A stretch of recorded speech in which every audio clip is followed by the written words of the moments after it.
Afternoon. Welcome to another edition of Let's Talk TCI Real Estate. It is always a pleasure to be in your homes on a Thursday afternoon. As usual, I will invite you to please share, like, and follow the page.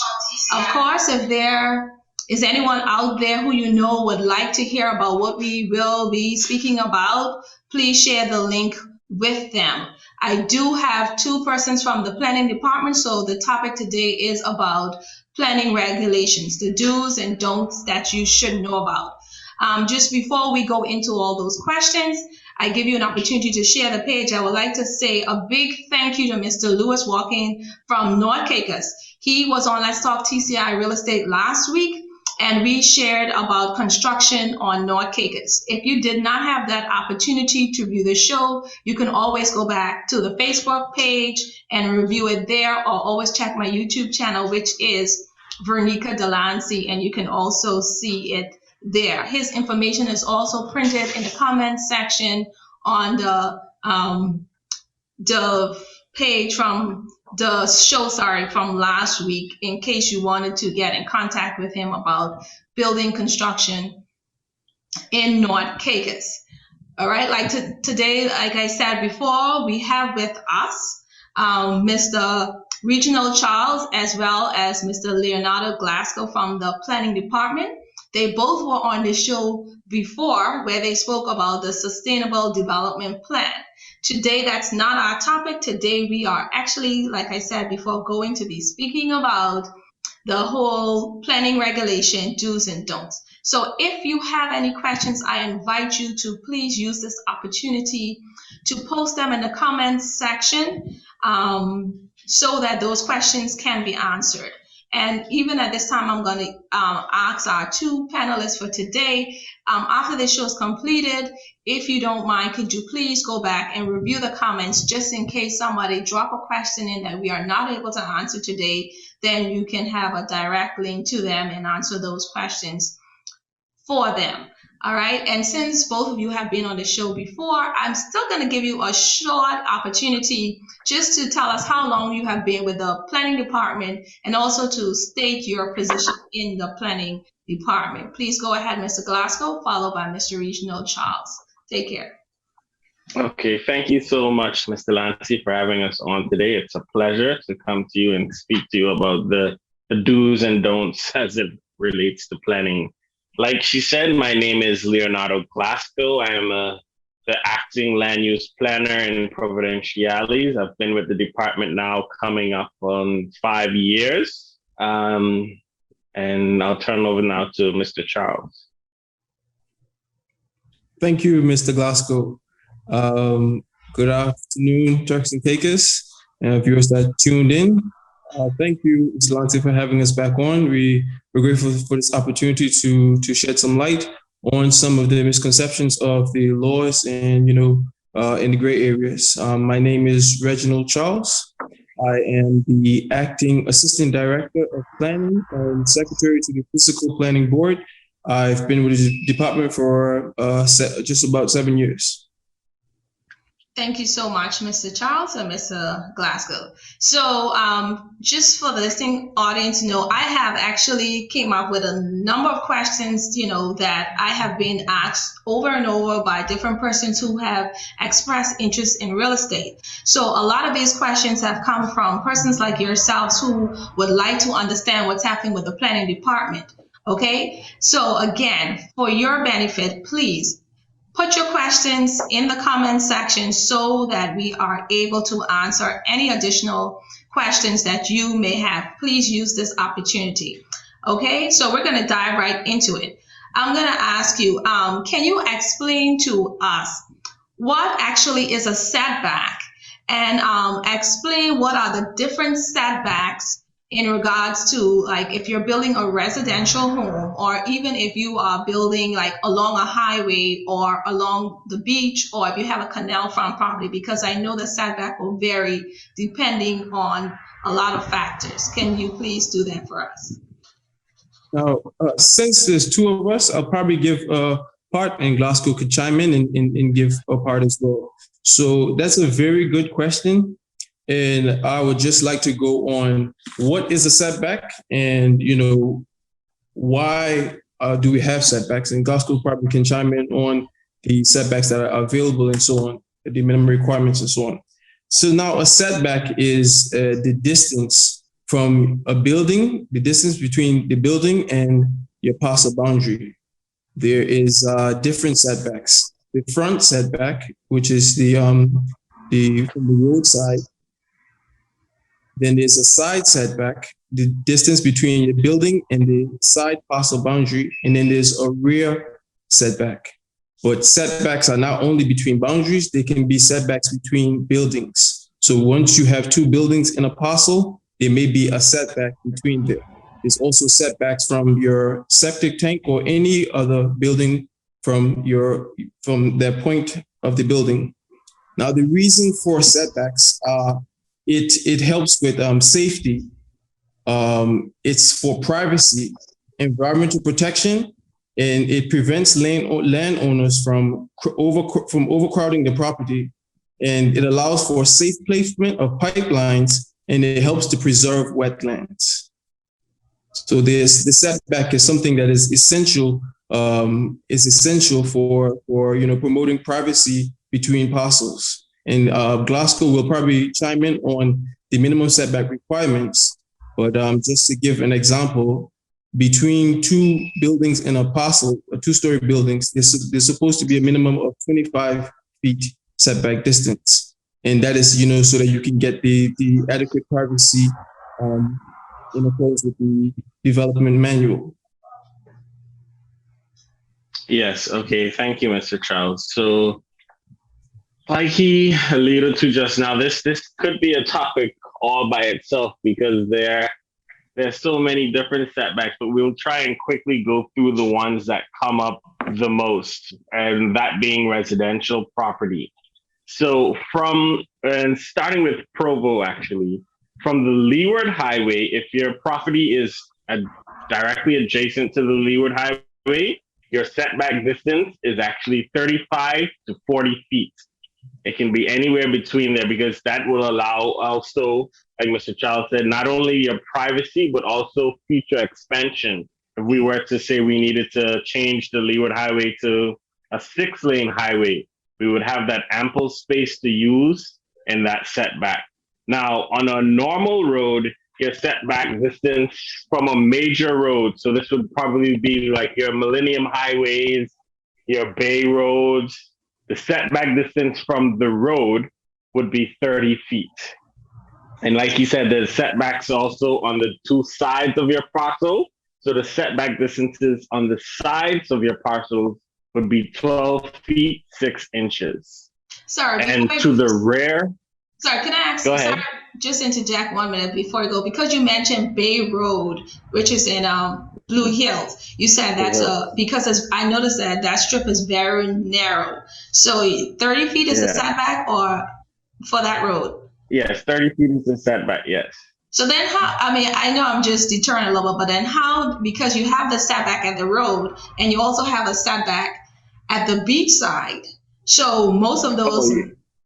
Go ahead. Yeah. So I'm gonna get down to the beach area now, and you'll see how you'll see how complicated it gets when it comes to how much of your land you can actually develop. So I think I left off at the side. So to the rear of your parcel, right, you should always leave 15 feet. Now that's low density residential. Now, when you start to move to apartments and probably 2 to 3 story condos or hotels, it changes again. Same area, but it might change. So your setback distance from the road will still be 30 feet. However, your setback distances on the sides now, they change a little bit. They become 15 feet on each side and 18 feet to the rear of the property. So the higher the density, the more your setbacks will tend to increase. Sorry, your mic is muted. Even when you get to, we were speaking about buildings over 5 stories or more, your setback distances, they will adjust again, determining on the size of your property. So now when we get to things like a beach, a canal, and iron shore, those are the 3 type of water fronts that normally are close to our properties here in the Turks and Caicos. So from the beach, your setback distance is 100 feet away from the vegetation line. Now, like you say, on an area where they're in Blue Hills for Bay Road, for example, you won't have 100 feet of property space probably before you get to the main road. So that in that case, what will happen is the actual planning department team will have to come out there and determine on site, normally using the high water mark, to determine a suitable amount of setbacks that should be required. So you do have special circumstances where the officers from the planning department will actually need to physically come out there and assess your property. But on a typical situation, you normally need to leave 100 feet from the vegetation line before you start development. And that is for the beach. Now, when you get to the canals are a little bit less. The canals are 30 feet. So from the edge of your canal, you have to give us 30 feet before you can do any kind of development. And also the iron shore. The iron shore is the rocky type of terrain that we see sometimes. Like in Turtle Tail area. Yeah, like in Turtle Tail area, that rocky terrain, you have to leave 60 feet from the iron shore before you do any development. 6 now, 0? you do have 6 0? Yes. Okay. So you do have some instances where some people want to put maybe a boardwalk. So just some planks of wood that they can allow themselves to walk on to get down to the water. We will make, special circumstances. We'll make allowance in those cases. But generally speaking, there should be no development outside those setback distances. Now, when you come over to North Caicos and Middle Caicos, the islands that are less developed, the setback distances are determined by the characteristic of the area and existing physical development that exists. So you might, if you ride along I was in North Caicos today actually, and if you ride along the Ball Creek area nearest to the water, you have some homes that are very close to the road, and that's because going over any more to the seaside, the terrain starts to decline drastically, so it'd be harder to build. So you do have some circumstances and different islands around the place where the characteristic of how buildings were built in the past and have held up to obviously hurricane force winds, structural damage over time. We will take those factors into consideration when determining setback distances on the different islands. And you probably might know from South Caicos as well as Grand Turk, you do have some homes that are built very, very close to the road. And mentioning that, the Grace Bay Strip. So along the Grace Bay Strip, the setback distance can almost be 0 feet in some instances where we allow them to develop right off the road on the Grace Bay Strip. Because if you notice, the Regent Village is right there, right onto the road. So there's no setback distance there. That was uniquely designed just to develop a corridor for hopefully, in the future, you might not even need to drive through that area. Maybe there'll be one designated parking space and everyone can walk through that area. So it'll give it more of a welcoming feel rather than going into a property. Interesting. I noticed that, but I never thought about it. That it didn't actually have a setback along the main road. Okay. Yeah. So to add on to what Glasgow is saying, setbacks, I don't know if Glasgow was finished, but setbacks are site specific. So it can be site specific and it can be development specific as well. And that what Glasgow is saying is taken directly from the development manual section 3.52 of setbacks, which states that setbacks for residential developments in areas such as Grand Turk, South Caicos, North Caicos, Middle Caicos depends on the characteristics of the area the type of development, and the adjacent physical environment. Developers should discuss the setback requirements with the director before deciding on the minimum setbacks. So that's something that, in each area is going to be different, as Glasgow alluded to. In Grace Bay, it's going to be different in certain areas, and this all depends on the characteristics of the area and as well as, what the minimum setback requirements was. As he stated about the highway, it's going to be different than other areas, than other roads, than other secondary roads. So you have to be mindful of where your parcel is, the environment and, the impact and the type of development that it is zoned for. So the setbacks will be different. Right. So let me ask you this. I think one of the key things that Go ahead, you go first. that Mr. Charles said just now was, I like how he read it, and it said, contact the Department of Planning before setting out. So I think that's going to be one thing we'll probably say today, maybe 100 times or more. Contact the planning department before setting out. Always, yes. There's no harm, there's no foul in contacting the planning department before you go and start your development, because as we will get down to later in the show, we have fixed penalties in place that can be avoided if you just contact us. Let us come out there and say, okay, this is what I want to do. This is what I'm proposing. Is this okay? Yes or no? Save yourself the headache. Save yourself the headache. Yes, please do it. We're attacking the culture here. We're friendly people. We're very friendly people. So please, yes, contact her. Oh, that's good to know. I want to ask you about the contact, but I just want to wait a little bit down because I know it. Because I would like you to actually give me a whole breakdown of processes for contacting you at a later date about other things. So I wouldn't ask that question now because we have a lot of questions and I have a few questions that are coming in. But definitely, I like what you said about contacting the planning department before you start venturing into any development so that you can understand all of these things that you need to consider in terms of setbacks and everything in terms of the development. So let me ask this. What is the general rule about removing trees from a property when building? Are you allowed to clear down their property completely? Glasgow, would Absolutely. you go first? Absolutely not.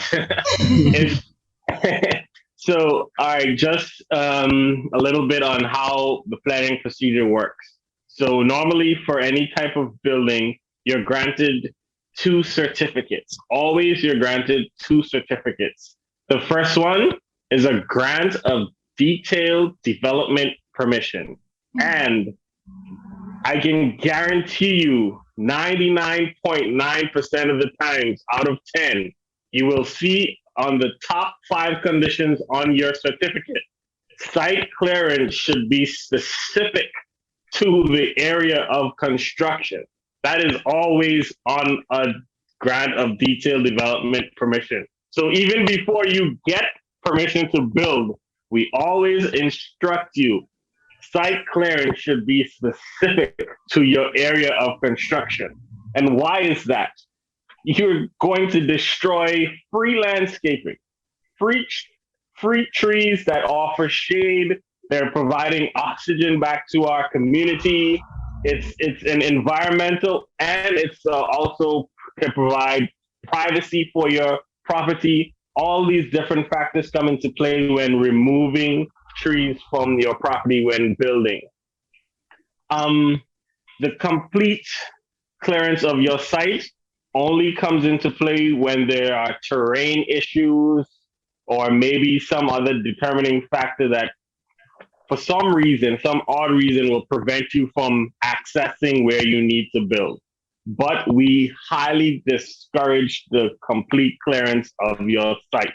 So in those instances, would they need permission from the planning department to completely clear? Yes. Like Glasgow said. Yes.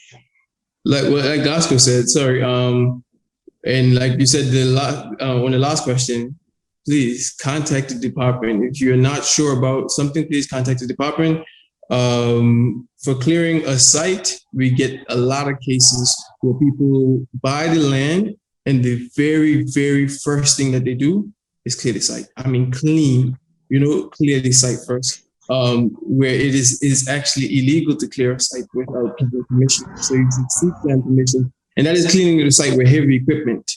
So you want to, with bulldozers and so on, you want to make sure that you get your planning permission first and then your site clearance and power before you can clear your site.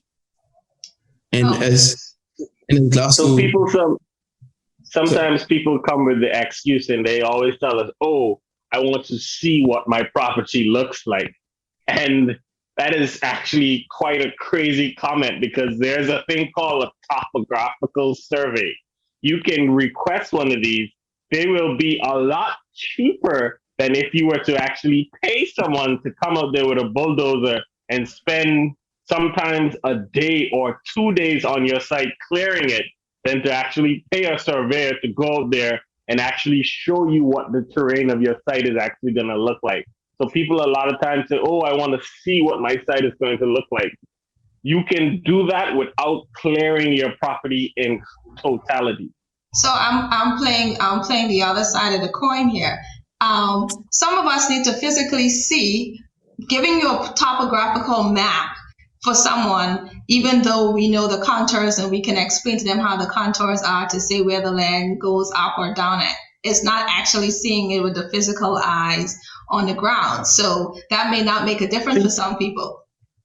See, so this is where it comes into play, choosing the correct person to actually develop your land. So now if you have a very able architect or draftsman, they should be able to take that same topographical survey and show you 360, 720, 180. They should be able to show you every possible view you can get from your site. And you have some architects now that are making use of drones. So you can't say, "Oh, I want to see it when it's flat." So they can go up, they can take pictures from the different elevations. So they say, "Oh, I'm going to do a 2-story house." You're going up to 25 feet. They can go on the property, go up 25 feet, take all the pictures surrounding.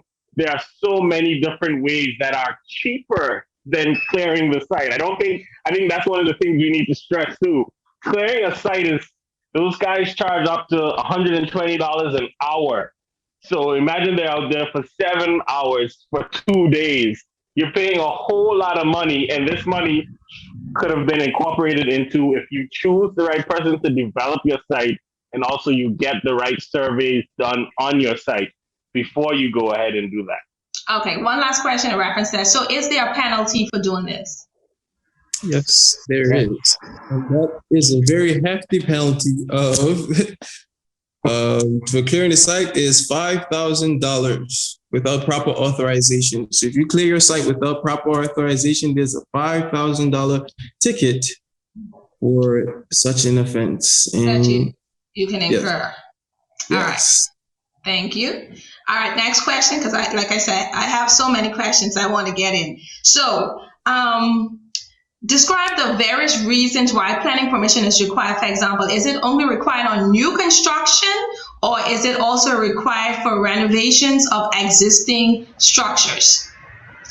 That is a very, very good question. And we have with us the definition for development.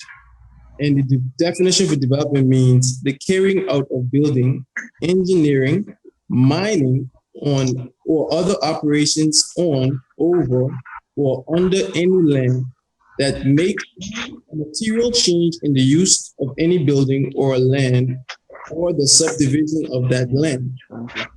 So that is the definition of development. So anything done, the means of carrying out of building, engineering, mining, or other operations in, on, over, or under any land, the making of any material change in the use of any building or land or subdivision of land. So a lot of people didn't know that subdividing land constitutes as development. Anything that you do to the land constitutes development. And that's why we go right back to, if you're not sure, you should contact the department. But however, in this legal definition of development, there are some developments that are permitted. Glasgow, can you read developments that are permitted? Yes. Okay. So under permitted development, and this by no means indicates that you can go ahead and do this without contacting the planning department still. It just means that you wouldn't need a physical planning application. So, Yes. Work for maintenance or other alteration of any building if the works are interior. So that means if you want to reconfigure how big your bedroom is, how big your kitchen is, how big anything inside your house, you can feel free to change that and not submit a physical planning application. Work carried out by the government for maintenance or improvement of a road. So the government on that falls under public works. Anything you see them doing on the road, they don't need a physical planning application. Perfect example of this was when they recently resurfaced the road going into Five Keys. They didn't need a physical planning application for that because that was considered permittable development. Any work carried out by the chief engineer authorized under the electrical ordinance for inspecting, repairing, or renewing sewers, electrical mains, cables, other apparatuses. So you see when you see forklifts on the road and they're normally changing out a pole or planting new poles, that is considered permitted development. Erecting a fence, wall, or any other means of enclosure adjacent to the highway or to the sea, not exceeding 3 feet 6 inches. So let me say that again.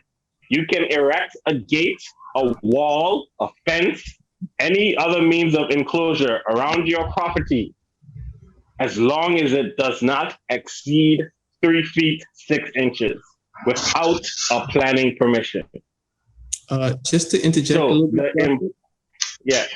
The ordinance speaks to the material too. So if the material is plastic or fiber glass or something like that, that's not, you have to apply for that, but the 3 feet 6, yes. Yeah. But it does speak to material.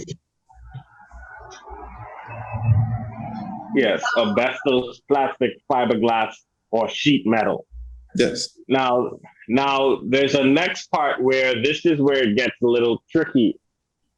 Provided that the square footage of your enlargement does not exceed 10% of your overall square footage of your building, that can be considered permitted development. So if you have a 4,000 square foot home and you wanted to enlarge in your bedroom to put on an extra bedroom even, if that percentage of the new addition is less than 10% of your overall square footage, that can be considered permitted development. However, you do need to write to the planning department indicating that you are doing this. Because then, this comes in, someone may ask, if it's permitted development, why do I have to still do it?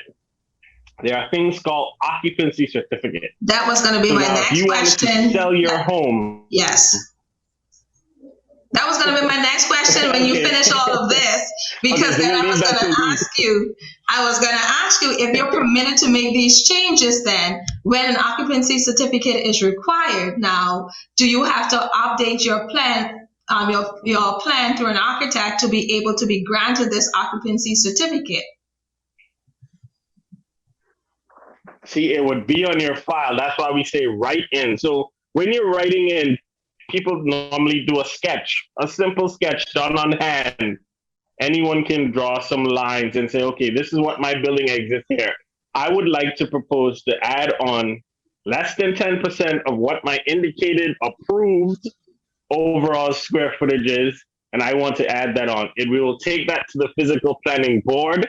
Once we get an okay, you will be given a correspondence from the physical planning board that will go onto your file that exists for your approved development. So now when you're coming for an occupancy, we will see that, okay, it was approved as a 4-bedroom house, but they did write in and get consideration to add another bedroom possibly. Okay. And another question I want to ask, because you were talking about building wall structure as well. So how high, you said a fence can be built without planning permission. So it's basically 3 feet 6 inches? Yes, without planning permission.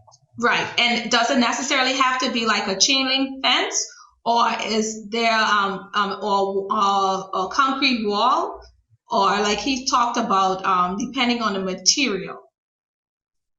Yes, once it's not plastic, sheet metal, or fiberglass, then it's 3 feet 6. If it's a wall, if it's a chain link fence, it's fine. Then it's fine. Okay. So I just want to stop 1 minute just to throw in one question from the comment section, and then I will get moving with my additional questions. Like I said, I have a few of them. We have actually not touched most of the questions I have, and the time is going so fast, but this is very important today. Okay, so if you are constructing a dwelling home on land that is situated on the water and is considered park, if you wish to construct a suspended non-vertical walkway to gain access to the water from your boundary, what is the process through planning and DECR to achieve an approval? Can you read that again, please? Okay, so if you are constructing a dwelling home on a land that's situated on the water and is considered park, if you wish to construct a suspended non-vertical walkway to gain access to the water from your boundary, what is the process through planning and a DECR to achieve approval? Now, as I'm reading this question, I'm thinking about a vacant land, but it's on the water, but you don't actually have true water access. This is what I am thinking of. Some parcels have like a government, I'm just thinking government strip of land in the front of it. So you don't have a true access, even though it may just be a 10 feet or 15 feet. Then what's the process if you would like to put a walkway access through that parcel? That's what I'm suggesting this question is, but I can read it again for you. And also you can go in the comment section after which just to review the question and answer it just in case we didn't get it correct in reading it out aloud. But what's your thoughts on that? From what I understand from the question, once with us development, in order to be able to apply for development, you have to at least be a prospective purchaser or own the land, or have consent from the landowner. Now, the landowner being Crown, you would first have to apply for Crown land consent, some kind of approval for the land that in question. So when you get the approval from Crown land, you can now make a formal application to us, which we will then circulate to DECR for their comments on it. So you would have to do an outline application because it's in the wetland, and that application will then be taken to DECR for their comments, and then it will be having to take into the governor and cabinet for a decision. Okay. Like I said, I've read the question, but I would still like you to go on after the show just to reread it and just to make sure comment to the question, just in case I have misrepresented the question in any way. It was a lengthy question, but I want to make sure that it's answered correctly. Okay. Thanks so much. Okay. So for residential home, what is the maximum height that you can build? Is it based on stories or is it based on a square footage? On a feet, how many feet? Hey, Gospel, you want me to chime in on this one? Yeah, go ahead. Okay, so for residential homes, the maximum height, and when we're saying residential, when you're talking about dwelling home, the maximum height will be 25 feet or the maximum of two stories. You wouldn't be able to do anything else for a dwelling home, but for other residential, such as apartment, it depends on the area. You may be able to get higher stories and higher height for apartment, or different like condos and so on. You get different heights allowed for condos and so on, depending on your property size and so on. You get different heights. But for a dwelling home, the maximum height is 25 feet, and that's 2 stories. and you may be allowed a basement. That counts as a story as well, but it doesn't affect the height. The height is measured from the ground level to the apex roof, and that shall be 25 feet. Okay. So what classifications of properties are you allowed to build a boat dock on? Is it restricted only for canal front properties? So no, like I was speaking about earlier when we were talking about setbacks, you have the three different types of properties that have waterfront. You have canals, you have beachfront, and then you have iron shore. A dock can be constructed on any one of these properties just with the proper planning permission and also a review from the Department of Environmental and Coastal Resources, the DCR. Cool. All right. So when creating a subdivision, what are some of the things that should be included in a subdivision plan for possible approval? For example, like road access, what should be the road size requirement? What are the things we should think about when we are creating a subdivision plan, whether it's big or small? Well, since you said plan, you have to include the acreage of the lot. You have to include road access, because each parcel has to have road access, or else you have something called landlocked, and that is a planning no-no. You can't have a parcel without access, and that is going to get your subdivision refused. That is a grounds for refusal. And when you're subdividing, you have to take into account that, and this is where we have a lot of issue. We are the Sustainable Development Department. So our vision is about sustainable development, and sustainability is about having, a balance between the environment and development. So for us in our laws, anything above 6 lots. So if you're subdividing one parcel into anything over 6 lots, you have to provide open space. And this is geared because when you have these larger subdivisions, there aren't any amenities in the area, so you want to contribute to those amenities such as parks. So, you want green spaces, and you also want, recreational spaces. So, and it is the role of the subdivider, whoever is the applicant, to provide that open space and develop the open space.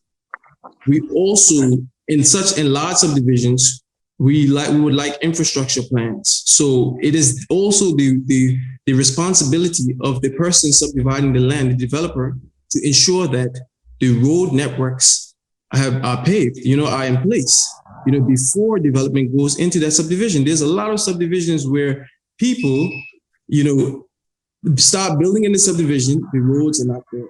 Other infrastructures, vital infrastructure such as electricity and water is not there. Those type of things, we would like to have that submitted for a larger subdivision, submitted before approval. We want to see that in the plan, your plans for electricity and water in your plans. And also, when you're doing a larger subdivision, in accordance with the physical planning ordinance, you have to apply for a minister's certificate of approval. Anything over 10 lots, the Ministry of Infrastructure, Housing and Planning has to review that plan to ensure that it is a requirement and gets that consent. But in your plans as well, yes, generally the right labels, the acreages have to be clearly shown on the parcel. And something that we notice that people are architects that submit, if there is an existing building in this subdivision, we would like for you to indicate that building and the setback distances. For example, if you have an existing dwelling home on a property, but you have enough space on your lot, you want to subdivide that into 2. Mm-hmm. When you subdivide it, if you bring these plans blank without showing the plan, then this is where our setbacks, we can't use our setbacks, because you might where we see issues where people subdivide the lot going right through a building, and that is a big no-no. That is a huge problem. So if you don't indicate the building, I'm not saying that it's going to get refused, but it can result in the deferral of your application, and that takes a longer time for your application. So if you indicate where that building is, and then you show us the proposed setbacks, then that will be a consideration for the fiscal planning board or the department. Or in a case like that, what they have to say, sorry, that home will be demolished. Say, for example, it's not a livable accommodation. They will have to make reference that it will be demolished. Yes, and we have situations like that in Blue Hills and Providenciales, where areas such as Snake Hill, there's a lot of there'll be a lot of buildings that aren't shown on subdivisions, but is being subdivided, and then you can't really get the gauge what's actually there. As you say, it has to be. You have to indicate that this building is to be demolished on the plans. And also speaking to the open space, it's not open space that you think is suitable. There's actually a calculation for the open space. So you have to leave 10% of your overall acreage of land. You have to dedicate that towards the open space once you're subdividing a property of 6 or more parcels. And that could be results for refusal as well. Okay, and what about in a small subdivision? Just say you have just 3 lots. What is the size requirement for the road access? 30 feet. The road access is always 30 feet. Okay, cool. Yeah. There is, and your road sometimes it's 25 feet because I think it's 12 feet the minimum for cars, but then you also need some space as well. So you do have some properties that will be shaped like I would want to say if you were looking at the profile of a pot, so just a thin strip of land go down and then a big piece of land at the back. That there is actually not considered a road. So that becomes part of their parcel that continues out to the main access road, and that is considered a driveway. So a driveway can be as small as 18 feet. So you do have subdivisions sometimes where you see a thin piece of land on the side of a large piece of land going back towards another part of the parcel. That must stay as one parcel, and that is considered a driveway. Right, okay. So what is the building code for the Turks and Caicos? Is there certain materials that are not allowed by planning? For example, container structures, and why not? So what's the building codes in terms of building material code for building? Well, the Turks and Caicos Islands have its own building code, and it refers to the International Building Code a lot. It refers to the International Building Code, but we have our own building code. In terms of materials, there is minimal allowable requirements, standards for wood, for concrete, for steel. So you're allowed to build with all those materials. There's no materials that isn't allowed. Those materials are not allowed as people would think. It's just that being where we are, it doesn't allow for, the board wouldn't be inclined to approve wooden buildings. It being in the hurricane belt, the board requires, more of the traditional concrete buildings. But yes, you're allowed to have your steel buildings, you're allowed to have your wooden buildings, you're allowed to have your concrete buildings once you meet the required standards of the building code. So this goes right back to our initial statement where you contact the planning department before you go out and do anything. If it's not block and concrete that you grow up on, please contact the planning department before you go and do anything. So it must be specified. Okay, so basically the container building structure is out the window then. So yes, that is completely out the window right now. I have done some extensive research on container homes, and looking at how that they are built might actually be more of an expensive way of building than using blocks because one, containers aren't that cheap. So containers aren't that cheap. You have to properly secure them to the ground, and every opening on a container has to be retrofitted with proper steel structure. So these are the homes that are built in other parts of the world, not here. So it's not something that we will glance and accept the eye on right now because one, the policing of actually the type of construction, it would be a brand new type of construction, and we currently don't have the manpower to go out there and ensure that every step is followed. So another thing in looking at container homes is the floors that come in your container. Those floors are removed, they're insulated, they're properly, all the plumbing and everything is normally done in those homes. These are some steps that right now I'm sure most people who would like to do a container home, they probably have no idea about. So that's why we're not even looking at container homes at the moment. Okay. But I also would like to add to Glasgow's fact is that containers aren't really built for dwelling, for the accommodation. We approve containers for temporary use. If you look at the structure of a container, is not built for the environment that we have here, where you have corrosion and so on, and it becomes an issue for us after a while. So the containers are only for your storage of your materials during construction. After a while, they start to corrode, and then they can't be shipped out of the country. And we don't have the capacity to store all of these containers. Recycle. We don't recycle them. So it's a bigger issue, and it's something that we need to look at as a government in terms of the removal. And it's something that the department is working on. We have our press release ready to go out, and it's something that we are strong against the containers. Okay. All right. So next question. What role does the planning department play with illegal squatting on land? So we need a whole nother show for this. I know, but just in a summary, just a quick summary of that, because that was one of the questions someone else had actually asked as well. How do you get squatters off your land? So what role do you play in removing squatters? Just quickly.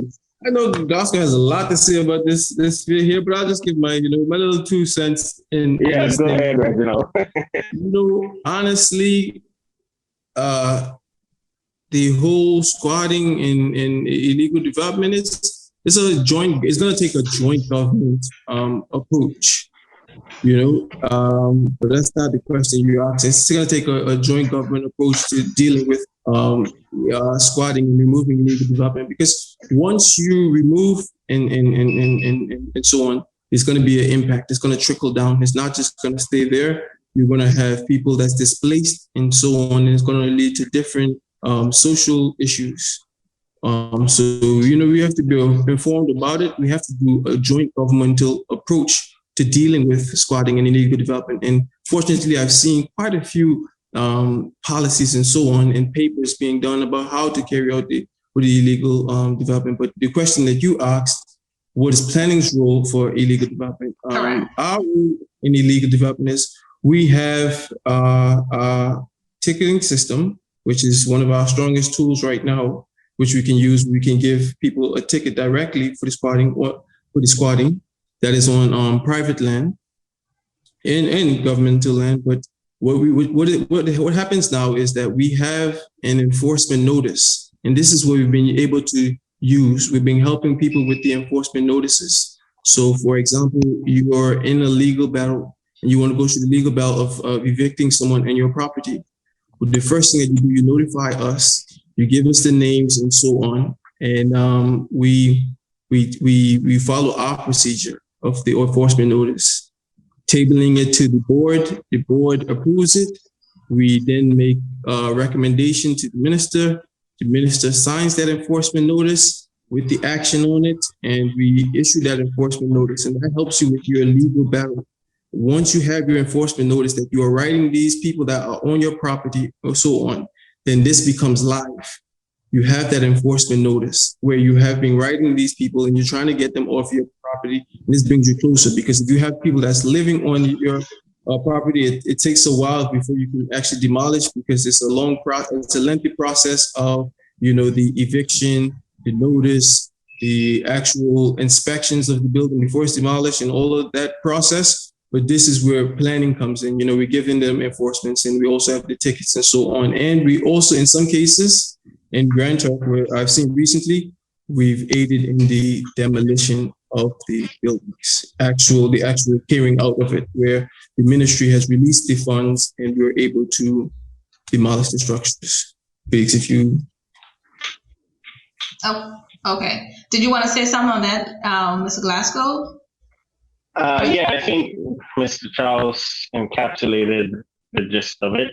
It is quite a lengthy process, and we would encourage people that know of instances where maybe you or someone owns land and they want to have somebody removed who is illegally possessing their land.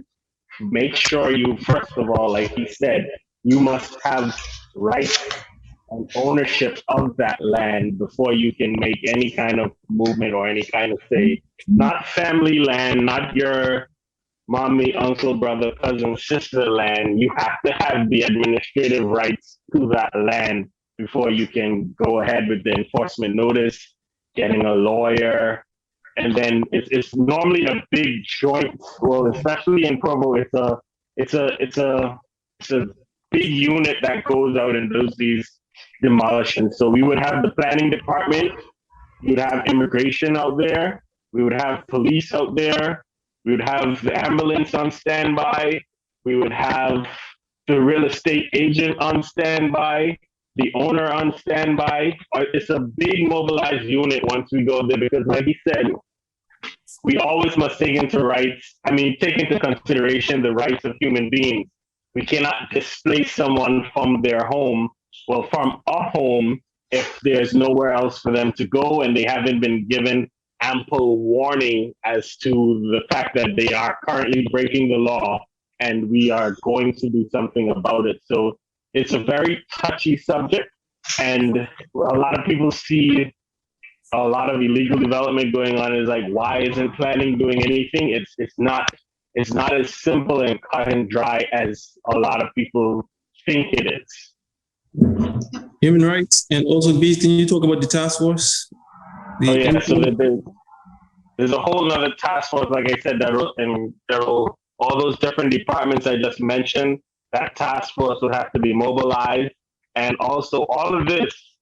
Now, all of those people getting together, going out there, doing this work, like Reginald said, there are cases where the department is able to step in and assist, but the majority of the times, and the larger instances that you may have seen or heard about that have actually happened, is where the owner now, they are aware of this situation going on for a long time, but they don't have the funds to actually carry out this task force, or the funds to back this task force. So 90% of the time, the owner will have to come up with the funds to pay the heavy equipment operator and take care of legal fees, serving the notices on all the applicants or all the occupants.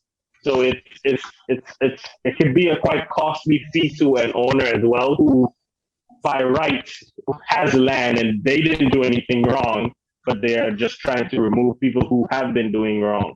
Right. But basically, just a simple matter, someone can approach the planning department and they can advise them on the steps to take. I'm just saying, in the event if it's like one or two persons, a small operation that's happening. Yeah. So if you see a piece of parcel of land right now and you see someone squatting there, and you know for a fact they're squatting there, if you want to come to the planning department, please have some information, because if you're telling us, I live in, let's say, South Dock, and I see somebody squatting next to the church or something like that, that really doesn't help us, and it makes our job very difficult. So if you can find out the block and parcel information for the piece of land that you're reporting on, that will help a million ways to Sunday. And also, if you can find out ownership, if you have any idea of ownership. If not, we can request that information. It'll take some more time. But if you have information and you're bringing it forth to us, just rather than a big misconception when people contact the planning department, we do not use 911 addresses. So if you're telling me you live on 22 Elm Street, that doesn't help me. I don't know where Elm Street is. I don't know. No block and parcel numbers. I know block and parcels. I don't know 911 addresses at all. It kind of works for any small island parent talk. I'm just gonna show that out there. You know, the small little. Yeah, maybe you might know. Oh, West Road. You live on West Road? Okay, there's no West Road. But Provo, it happens every day in Provo where someone comes in. Oh, I live at 19 Elm Court, and I'm like, where's that? Like, I don't know where that is, and it's not registered in our cadastral map. We don't have 911 addresses. We have block and parcels. Okay. All right, so sorry, I'm trying to act as I'm rushing, but I have a few more questions I want to ask, and 1 or 2 questions that are coming in. Question that came in: What are the planning requirements for parking spaces provision on commercial building and resorts? Many of the existing properties do not have sufficient parking for patrons. The land use is consumed more with the development rather than providing the appropriate parking spaces. What's your comment on something like that? Okay, I 100% agree. So we have an influx now of drivers especially in Providenciales. Everybody drives in Provo now. So that was one thing that was clearly not considered in the original development of our development manual. However, parking spaces requirements are 8 feet by 18 feet with 18 feet for maneuverability. So your parking space, one parking space should be 8 feet by 18 feet with 18 feet behind it for the vehicle to maneuver.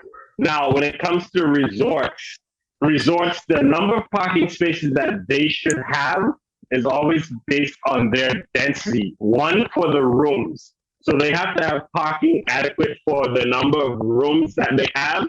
Also, staffing, which is like, I think that person in Hawaii highlighted, that is becoming an issue where we're seeing a lot of resorts now, their parking is all over the streets, which is becoming a problem which we will definitely have to address.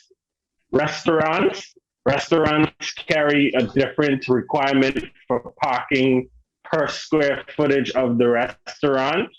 You have to have a specific amount of parking spaces. So we are aware of that issue that is happening now, where everyone seems to have their own personal private vehicle, and places like restaurants, bars, hotels, they seem not to have adequate parking spaces. Now, you would realize that these are establishments that have been built a while ago, so before the current influx of vehicles we have now. So that is something we will definitely have to go and consider in our development manual, and we can make amendments. So another thing I would say is that there is a specific amount of square footage of your property that you can use. So even if your property is 2 acres, you know for a fact you're losing a little bit of space on the sides for your setbacks. And then there's depending on what type of development it is, you can only cover your site with a specific amount of development, depending on what type of development is. So things like that will probably have to be addressed. And maybe we will have to look at multi-story parking facilities in the future. So these are all things that we're welcome and open to, and that can be addressed and amended in our rules and regulations that exist at the moment. I fully agree. Okay. All right. Sorry, do you want to comment before I ask another question? I know we're running short on time. I was looking at this just today, actually, and as Gaston said, we're open to new solutions. But I want to also comment that the department does review plans and ensure that you meet the requirements of the law. And each development has its own parking requirement. And for example, for hospitals, it's one parking space for each 4 beds. So for a hospital like Grand Turk that only has 12 beds, you know, is not much parking space required. And that's something that needs to be looked at the law. As Gasco said, you know, maybe it wasn't really, the law wasn't really looking at how the increased influx didn't really predict this influx of cars.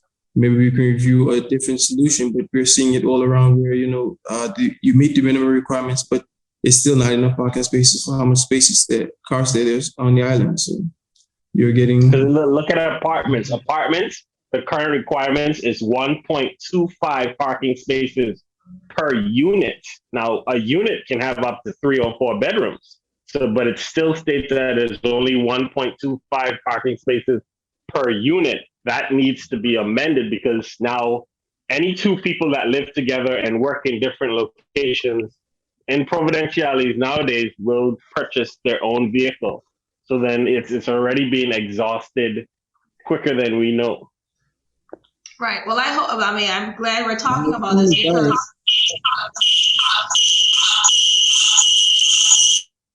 Sorry. I don't know what happened just now, but yeah, I'm glad you're talking about this. Obviously that you are aware of these things that are of concern to persons because parking is a real big issue. I'll speak for Providenciales, in Providenciales, especially with the developments, it is a big concern. Question, how long is the lifeline of an approved set of plans? And what is the procedure for continued use of those plans after the expiration date? Okay, so there are normally two types of permission that'll be granted. You'll either be granted a detailed development permission, which is called a DDP, which is normally a blue certificate. That lasts 3 years from the date signed on that certificate. Now, that is not to be confused with your building permit that might be issued even a year later. So it is very possible for you to get a DDP, a detailed development permission certificate, and for some reason, be it structural or be it another review process, your building permit date might be later. You do not use your building permit date. You use the date of grant of the permission to develop. So on your DDP, you will always see that it says you have 3 years from the date signed for your development. That's how long your development lasts. Now, there's also an outline development permission, which approves your proposal of development in theory. So it's not anything detailed. So for an outline development permission, your permission only lasts for 1 year. After this, or 28 days prior to the expiry date on either your outline development permission or your detailed development permission, you can apply for a certificate that is called an extension of time. So there's an extension of time certificate. It's a form you can come to the office and fill out. It only costs $50. You indicate your reason for the need of more time, and you indicate the time you want. Some people request another year. Some people request 2 years. Some people request 3 years. It's up to the board's discretion how much time they'll actually allow you, but you're always allowed an extension of time. Now, there are some cases where some major resorts, some major proposals have come into the Turks and Caicos and they have applied for detailed development permission and they were granted. And then for some reason, they cannot start their development and they would apply for an extension of time this year, next year, the year after, the year after, the year after. There's a certain point where the physical planning board will say, okay, these guys are consistently applying for a new extension of time. We will refuse it now on the grounds that it seems for some reason whether it be they can't access funding or whatever reason it is that they're giving that they cannot start their development, we would refuse an extension of time. But normally an extension of time is always granted once you're within your 28 days from the expiry date of your approval, be it a DDP or a ODP, Outland Development Permission. Okay. Okay, so question, I see Mr. Charles was disconnected. Your mic is on mute, just so you know, in case you want to chime in, you are muted, so you need to unmute yourself. Good, you're good, thanks. All right, can you build a commercial building on a residential lot? So yes and no. It sounds tricky, but yes and no. So if you were to come in with a commercial building on a residential lot, the first thing we will tell you is that is currently inconsistent with the existing development plan. So the development plan has in it the different zonings for the areas around the Turks and Caicos. So if you were to come to us with a proposal, we would tell you straight off the bat that your proposed development is inconsistent with the existing development plan. However, if the board gives it favorable consideration, for example, maybe 2 or 3 lots down the road or down the street, a commercial development has happened. For example, let's say for those who know Provo, Grant's gas station on the Leeward Highway, everyone would expect everything to be along the Leeward Highway from Grant's gas station back to IGA. You would expect that to be commercial development because it's directly off the highway. However, unfortunately, the existing development plan, it is not zoned as commercial development. All that land is residential development. So we would tell you it is inconsistent with the existing development plan. However, if the board gives you favorable consideration for your development, you will be asked to advertise that development, and your advertisement process goes to you have to advertise on site, you have to advertise in the Gazette, you have to advertise to everyone within 200 feet, and you have to advertise in the newspaper. After that is done, a full cycle of 28 days from the last date of that, then your application can be favorably considered by the physical planning board, and it will then go and form a cabinet paper, the ultimate decision is made by the governor and cabinet.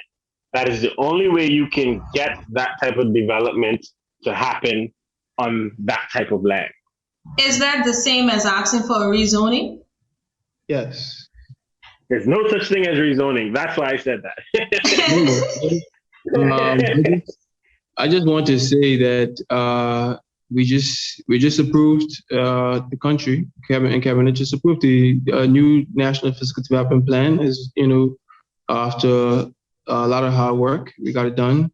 But it doesn't lock you in. It is for 10 years, but you're not locked in. You're not completely locked in. If as for the example that Glasgow gave, if the development is suitable for the land, even though the zoning says one thing, you still have the right to apply. We're not going to refuse your application. But you can come in for consultation. If it can't work, we'll let you know. But if it's something that's possible, there is a process, as Glasgow said, about the advertisement, and then in accordance with Section 39 of the ordinance, it goes to the governor, and only the governor can overturn the governor and cabinet can overturn a zoning, can change the zone. So while there isn't no change of zone application like there is DDP, there is a Section 39 that allows for the zoning to be changed. So, we're not locked in, with the National Physical Development Plan.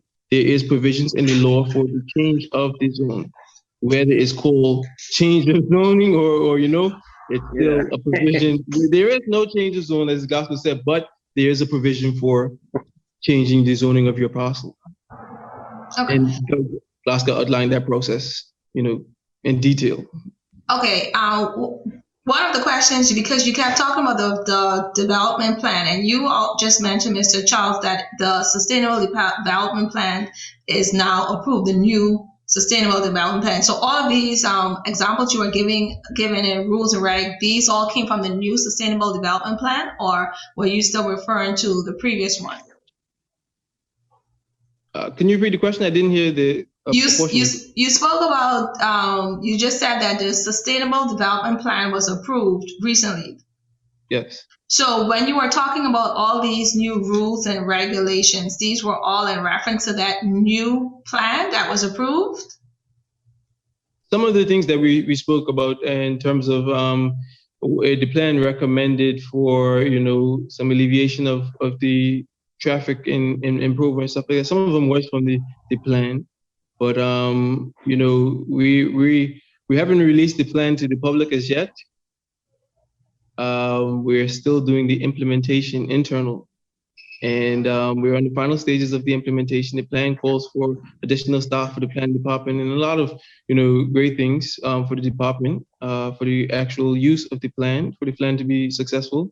So we're finalizing the implementation, and then the plan will be gazetted. So once that plan is gazetted, it will be out there for the public to enjoy. I know a lot of people can't wait for the new zoning maps. That was going to be my next question about zoning maps, especially on the outer islands. So we now have zonings for the outer islands. Exactly. I've got calls from real estate agents asking about, can I possibly rezone? And I'm tired of going to the old map. I'm using now the new map as well, and we're like I said, we're finalizing the implementation. We can't wait to use this new map. We're excited about the stuff that we see. So we're going to gazette it. After we gazette it, a copy will be available in each public library in the Turks and Caicos.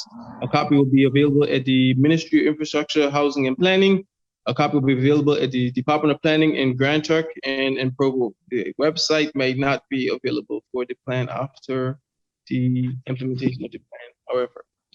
Also, the district commissioner offices around the different islands. So going right back to the original question, can a commercial development be done on residential property? Come and speak to planning. Simple. Yes. That's the answer to that question. Because I'm pretty sure what I said went over a few heads and it was probably very detailed. So the best answer to that question is come and sit down with the Department of Planning and we will best instruct you how. Okay, so I'll ask one last question on that, and after that, I'm just going to ask you one final question, and then we're going to do the wrap up because we have extended our 45 minutes so long ago. For me, I can continue going because this is really great information that the public needs to know, right? But I know that at one point we have to stop. But just in reference to what you were talking about with commercial building, is there such a thing where then you can, if you have a commercial, like you can build down but not build up, meaning if you have a commercial property and you want to put a residential home on it, can you do that? You're more than welcome to do it. You're more than welcome to do it. But we also did not note, Glasgow, that there are a lot of parcels in the other islands, Caicos and Grand Turk, that are zoned as mixed residential commercial. So you have those areas where you have the mixed development. So you would have, the community is complete.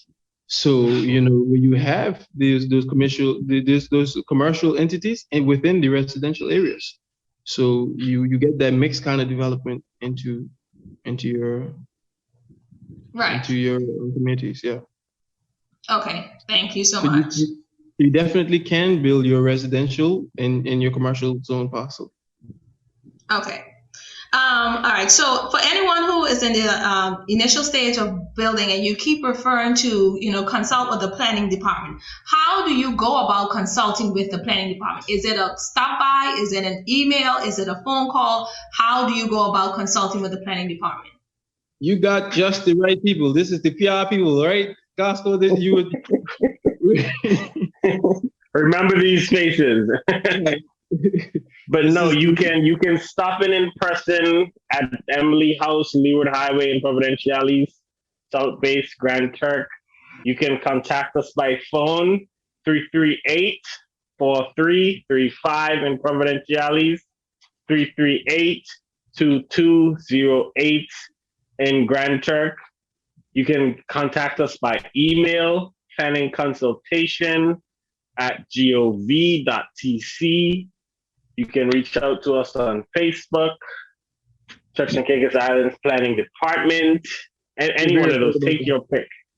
We're very, very, very excited about that last one. Facebook, it's something we talked about in the department for so long, but we're so happy that last year saw the launching of our Facebook page where you can go on and send us questions about planning applications, send us information about reporting someone. One thing we really want everyone to know, you have a right to report your case, and also confidentiality. We are not gonna say so-and-so told us. We never do that. You know, kind of way, we're one of the departments that really, we keep to it. We believe, because you are our eyes on the ground. We strongly believe that, you know, we're not gonna see everything, and you're gonna hear it. Some of these things happen at night and stuff like that. You know, over the weekend, we're not working the weekend. We need the eye on the ground. So we're gonna protect, you know, whoever told us, you know. So we encourage you to go on that Facebook page, Turks and Caicos Islands Government Planning Department. You can find information on the board schedule. The board has released a schedule for every meeting until December. So for 2021, you can know the dates for the board. And then the results of the board are posted on the Facebook page. So if you had an application, you have the PR number, GT number, SC number, you can go on and find out if your application was tabled to that board. And this is something that the department is really well pleased that you're getting it, you know, almost in real time. We have 10 days to tell you to notify you of the board's decision, and we normally have it in by 2. So you're getting that information to you really rapidly, and we're really excited about that. Okay, so I'll ask this last question, and then after we're going to wrap it up. Just in case I had missed out, I know we talked about so many things. Was there or are there anything that we did not speak about that you think is very important to bring to the forefront of persons about things that they should not be doing that we do as a norm and don't realize that we are doing? Please let us know now from a planning perspective so we can rectify those issues. I talk really fast. I don't know. Okay, yes. All right. Yeah, go ahead, Reginald. I'll go after you go. Okay. Yeah. So this is a very great question. There's quite a few things, and we really wish we had more time. I don't know if, you know, because this is so much that we didn't cover that we want to cover, and there's a lot of things that we covered. First of all, the advertisement process. You know, advertisement process. We get them a lot. There is a schedule in the ordinance that speaks to the advertisement process, Schedule 8, and it tells you, Regulation 8, Schedule 2, that tells you about the stuff that requires advertisement. Gas stations, automatic advertisement. Morgues, cemeteries, discos, you know, stuff in that criteria, landfills, they automatically require advertisement. But the law also says that the director may require you to advertise. So any application, if the director feels in his discretion, you may be able to advertise. But the advertisement process requires you to post a notice on your site. It requires you to post a notice in the Gazette, one in the newspaper, and also to get the signatures from your neighbors within a 200 feet radius of your property that you're advertising. And we notice that people sometimes get it wrong. If you get anything wrong, like the block and parcel wrong, that can throw it off because you have a legal requirement. That's one of the things. Signs and advertisement signs, that is important. If you travel through our Provo, you'll see a lot of advertisement signs and so on scattered throughout. It is your responsibility to apply for approval for signs. It's not permitted development. You have to apply for signs. It counts as development. And at the life, the board may approve your sign for a year. At the life of that development, is your responsibility to remove that sign. And if you don't remove it, myself, Glasgow, Adrian, Eugene, will be out there, and we might, bring it down ourselves, Yeah, so that is one thing I must say. Silly season is done now, so we're going to buck up on our signs because there are a few out there that have been up for more than a year and they need to come down. So signs are one thing. You must have permission from us for signs. And if that sign happens to be in the Crown land, which is everywhere on the side of the road, you must have Crown man permission to erect your sign there as well. I had a few. Let me just finish things off. No smoke signs. We are officers, though we are planning department, we are officers of the drug prevention unit. And you have to have your no smoke signs in your business. And also, you must know that operating without a license is an offense. Allowing smoking without a permit is an offense. Sales to minors is an offense, among others. So we have the power to give you a ticket if we come to your establishment and you don't have your business license displayed and so on. So, always give the department a call and we'll be happy to shed some light. Ensure that you get your tobacco license, ensure that you get your business license. Also, I want demolitions. In order to demolish, you don't have the right to go out and just demolish the structure. You have to seek planning permission for the demolition. And we would normally tell you how you discard.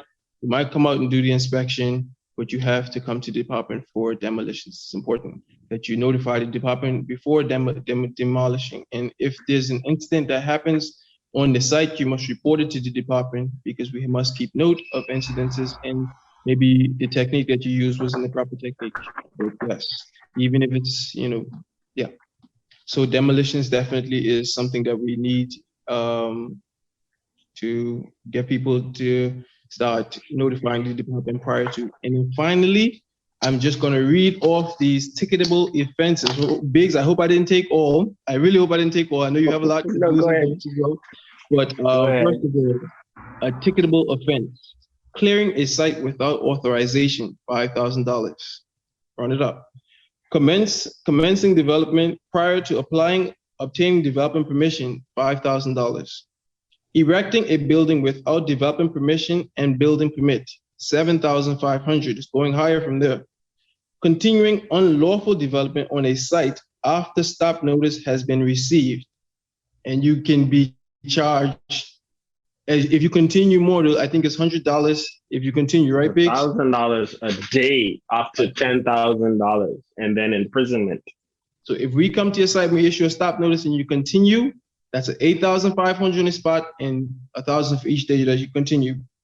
Use of a parcel of land. A lot of people don't know this one. Use of a parcel of land for the display of sale of motor vehicles and other items on the land not approved for such purposes. So you see a lot of cars on the side of the road reserved with the for sale, that is against the law.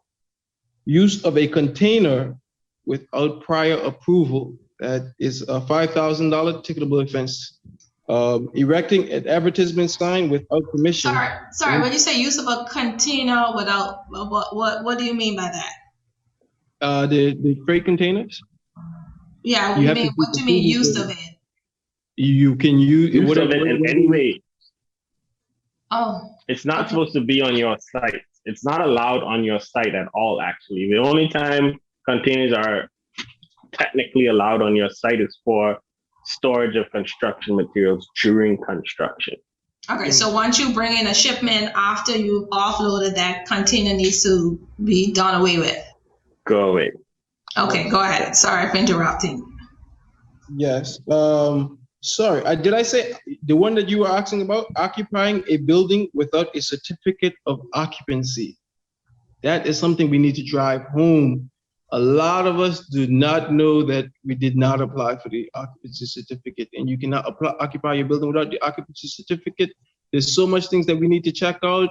Whether you have your fire extinguishers, whether you have running water, whether you have your septic tank, whether you have your water tank, what if you have your gutter system, there's so much things that we have to check. The occupancy inspection is not something to take lightly. It's something important for your health and safety. So, Okay, sorry, just stick a pin on occupancy certificate there for a minute. Yes, I agree, have an occupancy certificate for newly constructed homes. What about homes that were constructed, just say before 1990? Are all of those homes also required to have an occupancy certificate, or is there a cutoff time?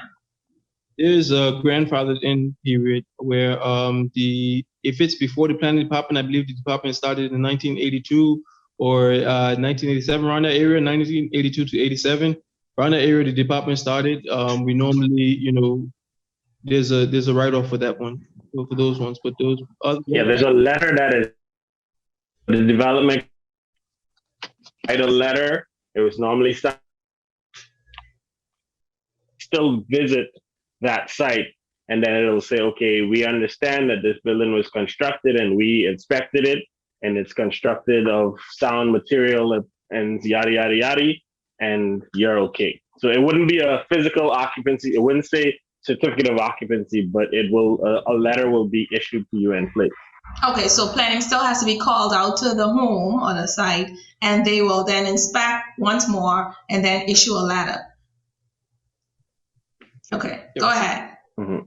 So the final two, erecting advertisement signs without permission. That's a ticketable offense, 1,500. Leaving an erected advertisement on land after approved period. That's $1,000 ticketable offense, and that's my last two ticketable offenses that we have. Is there an application form for advertisement signs? Yes, I think we need to probably put them on our Facebook page, but there's an application form, DOP 1 to DOP 6 or DOP 20. There's different forms, application for subdivision, application for detailed development permission, and so on. And application for a well, there's an application for signs, there's an application for there's a lot of applications. Right. Okay.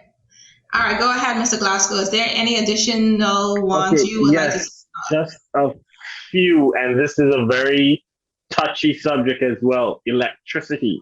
So we've had a big problem in the Turks and Caicos where we have electricians that are doing work who are not licensed by the electrical board. Notice I did not say do not possess a business license.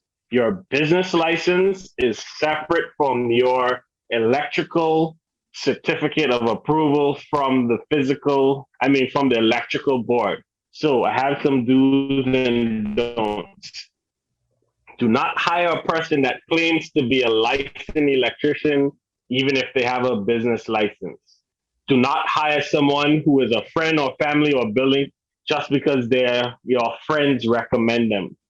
Do not hire a person because they charge you a very low price.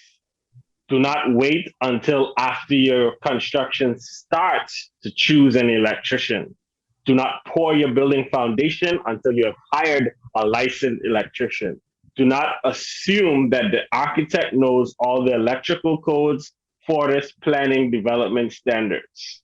So what you should do, and like we've been saying from the beginning of the show, come to the planning department, meet with us, and find out.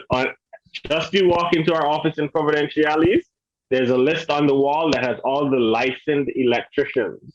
So, same in Grand Turk. So we always have that list available for you. We have their contact information, and we also have, I think there's the type of electrician that they're licensed at. So you should not have an electrician doing work on your site for a category that they're not approved in. We have different categories of electricians that are allowed to carry out certain amount of work. So that's one thing I think we really, really need to drive home, because it happens on a daily basis where someone comes in and say, oh, they went to Fortis sends them to planning, and now they want to get power. And we ask them, is the work done? Yes, all my work is finished. I just need you to come put in the meter. That's not how it works. You have to have a licensed electrician from the electrical board, not someone who bears a business license. It's completely different. So that was my 2 cents. I must note that your application may not be received if your electrician is not under the category of work. So if you have a journeyman and you're submitting for something like that a master has to submit for, your application won't be received because that person is not qualified to do that job, and that keeps your place safe. That there's a system in place, and that you have to go throughout that system. So your application may not be received. Also, you have to submit a copy of your a government issue ID of the person doing the work, and your government issue ID with your application A1 form, application for temporary or permanent power, or else your application will not be received. So when you're coming in for application for temporary power or permanent power, whatever it may be, make sure you have a copy of your government issue ID with your electrician's government issue ID, or else your application will not be received. And applications, especially in Provo, take a bit of time because we have one electrical inspector that does every area. So it's its own challenge.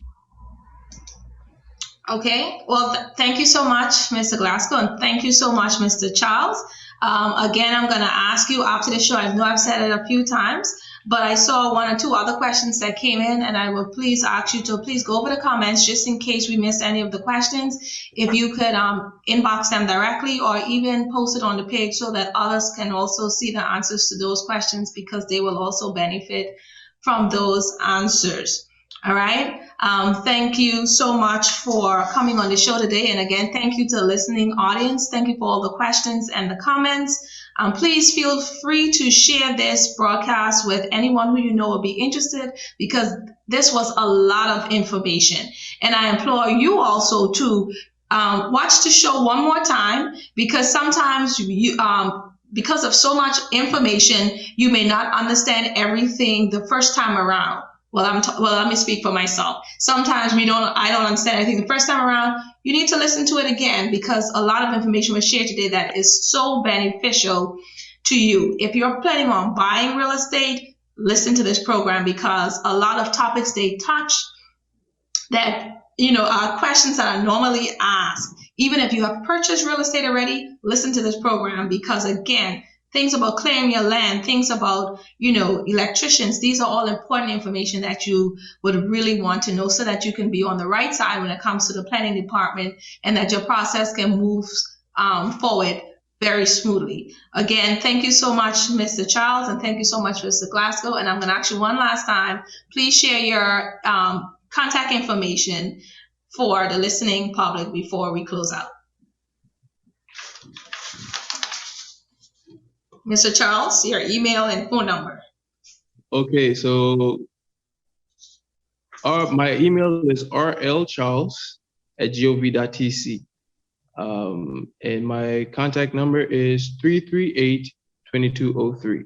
So, and I'm always happy to answer. You send me an email, I'm going to be, I'll answer as quick as I can. And I'll try to be as helpful as I can as well. Thank you. Yes, so my email address is LA Glasgow, GLASGOW. So LAGLASGOW@gov.tc. I can be reached at 338-4335. Also feel free to send the email to planningconsultation@gov.tc. My entire team will receive that email, so any one of us can be able to respond to you much more quicker. Contact us via our Facebook page. We will respond to you as promptly as possible. And like we've been saying from the get-go of the show, any question, any concern when it comes to development, or, well, not specifically real estate, but development, please come and see us at the planning department. Thank you so much. All right. Thank you for coming on the show. And like I always say, until next time, stay safe and remain blessed. Have a great afternoon. The views, thoughts, and opinions expressed on this show belong solely to Let's Talk TCI Real Estate, and not that of Keller Williams TCI or any of its affiliates. Any action you take upon the information provided on this show is strictly at your own risk and Let's Talk TCI Real Estate guest or host will not be liable for any losses and damages in connection with the use of the material. I am not an investment advisor, broker, or dealer.